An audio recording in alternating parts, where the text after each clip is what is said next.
विगत प्राय 8-10 मास हेलाणी ए वर्ष आमर पाखापाखि 20 उपरे करंजिया थाना एरिया रे अंडर रे 25 की पाखापाखि साइलेंसर खोला हेतु किछि वार्निंग दिया हेछि। वार्निंग पर भी जो माने मानि नाहंती सेटा फाइन भी करा हेछि। व्हीकल मॉडिफिकेशन रे आरटीओ कर पावर अछि। व्हीकल मॉडिफिकेशन रे आम पाखरे जो का पावर अछि से हिसाब रे आमे चालान काटिछु। बाकी जो माने तथापि मानु नाहंती तांको आमे डेंजरस ड्राइविंग रे आ रैश एंड नेग्लिजेंट ड्राइविंग रे आमे केस करिछु। केस करिकि तांकर ड्राइविंग लाइसेंस भी कैंसिलेशन करिछु।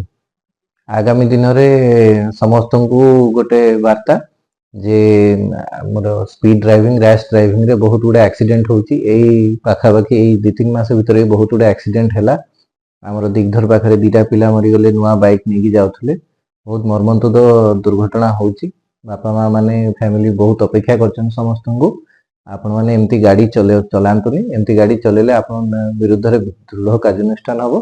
आउ निजको आपे बंचिले बापर ना कहंती सेथि पई समस्ते सुरक्षित रहिकी गाड़ी आराम रे चलेइकी समस्त ट्रैफिक रो पुलिस रो नियम कटकणा मानिकी गाड़ी चलांतु। समस्तको अनुरोध नहले उचित कार्यानुष्ठान ग्रहण करा जिवो।